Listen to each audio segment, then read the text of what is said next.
Today, we're going to talk about every change the Canadian government made for retirement in 2025. Over our years of working with Canadian retirees, we know how impactful any update can be for retirement planning.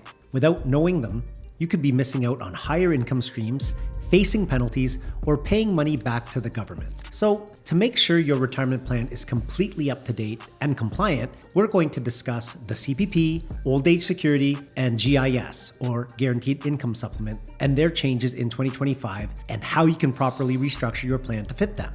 Let's get right into it. So first off, one of the biggest changes that is going to occur in 2025 is we're going to have new CPP maximum monthly payments. So in January of 2025, the maximum monthly CPP payment is projected to rise to about $1,400, $1,406.10, and that's up from $1,364.60 that was in 2024. Now, this increase is going to provide retirees with that additional degree of income to help prepare themselves to pay for any sort of expenses that's going to come their way, and really to deal with the rising cost of inflation. This amount of contributions that you're going to get, that $1,406 that I mentioned, is going to be dependent if you're going to receive the maximum amount of Canada Pension Plan. Some people may not have contributed to the maximum amount throughout their working years, so you may not be eligible for the maximum amount. These amounts are going to be adjusted for inflation every single year, so that is one of the benefits of contributing into this plan. If you are maybe still working and are questioning where this additional contribution is going, it absolutely is going to pay off when you get into retirement, because it's going to provide inflation coverage and inflation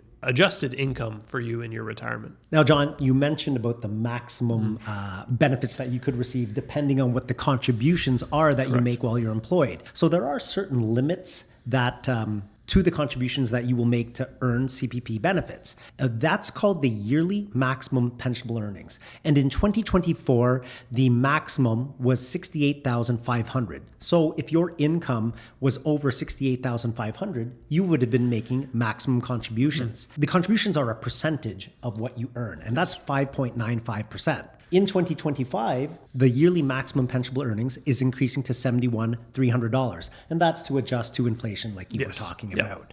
Now, when we think about the actual dollar amount that will be deducted from your pay, it's that percentage of your salary up to that yearly maximum pensionable earnings. So in 2024, that 5.95% of $68,500 was just under $3,900. In 2025, what you can expect to pay into CPP is $4,034 if your income gets up to that yearly maximum pensionable earnings of $71,300. That's if you're employed. If you're a self-employed individual, you pay both the employer and the employee share. So you'd be essentially paying 11.9% up to that $71,300, which equates to just over $8,000. I should mention there is a basic exemption amount of $3,500. If you're not earning at least $3,500, you do not make CPP contributions. Now, a couple of years ago, the Government of Canada provided another benefit and more of an increased benefit to CPP with additional contributions. Of course. And they called that CPP2. And those are contributions that are made on higher income earners. So for the Canadians who earn in excess of that first yearly maximum pensionable earnings in 2025 would be in excess of $71,300. You are going to pay 4% on every dollar from that point up to $81,200. So there will be additional deductions from your pay, but it will provide you with additional benefit from CPP. So again, that's going to be on the income from $71,300 to just over $80,000, and that's 4%. And that would be about $400 additional contributions to CPP. Absolutely. So outside of Canada Pension, though, there's also going to be an additional retirement benefit that retirees do look forward to. Old age security benefits as well are set to increase, with the maximum monthly payment reaching approximately $727 for individuals aged 65 to 74. And there is an additional enhancement for those aged 75 and older. They would receive up to $800.44. Now, these enhancements are aiming to provide some additional financial support to older seniors and acknowledge that there are probably going to be an increase of expenses that come with aging. So again, with old age security, you are going to have varying degrees as to how much you are able to receive. It's all dependent on residency and how long you've been in Canada. If you've been in Canada since the age of 18 to 65 and 40 of those years, you are going to be eligible for the full old age security. Now, with old age security, some people may be familiar with old age security clawback.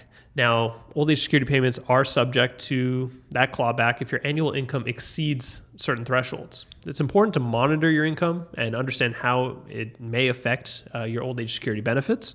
The OAS pension repayment for 2025 would have a range if your net income starting at $93,000 all the way up to $151,000 for individuals aged 65 to 74. For those aged 75 and older, the upper threshold is about $157,000. So that makes up two government benefits that retirees can expect to receive in retirement. There is a third, and it's the GIS, or the Guaranteed Income Supplements. But these benefits are aimed or geared towards lower income seniors. And in order to be eligible for GIS, you must be receiving old age security. Retirees who have annual income below just over $22,000 can receive up to $1,086 monthly in GIS benefits. And that's on top of old age security benefits that they're already eligible for. As CPP benefits and old age security benefits increase with inflation, as does the income threshold to be eligible for GIS. Correct. In 2024, an individual needed to have less than $20,000. This year, it's $22,000. Couples in 2025 can have up to $29,000 in incomes to still be eligible for GIS. That's up from $27,840 in 2024. So these thresholds do increase with inflation, knowing full well that retirees will have increased expenses and that will need to increase certain thresholds for eligibility. As you can see, these changes have a massive impact on your retirement, influencing every decision you make in your plan. We handle situations like this every single day and realize that most retirees aren't aware of how to manage their retirement according to the volatility of ever-changing financial markets and new governments. So to help with this, we've created a video that walks through how to get the most out of our clients' retirement plans against the backdrop of these changes. After watching it, you'll have actionable steps to take in order to secure your retirement. To watch it, just click the first link in the description. Now, back to the video.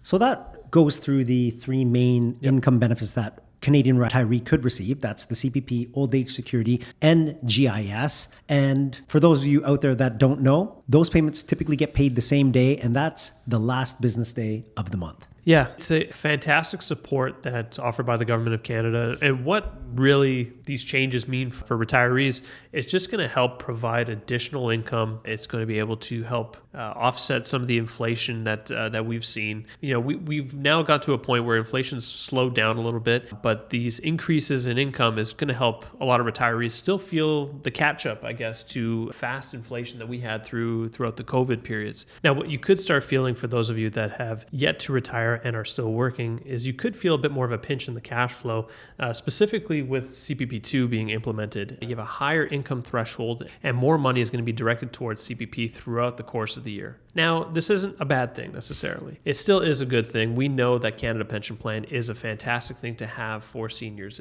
It's inflation protected income that's going to support you throughout your retirement. So absolutely, CPP2 is a good thing.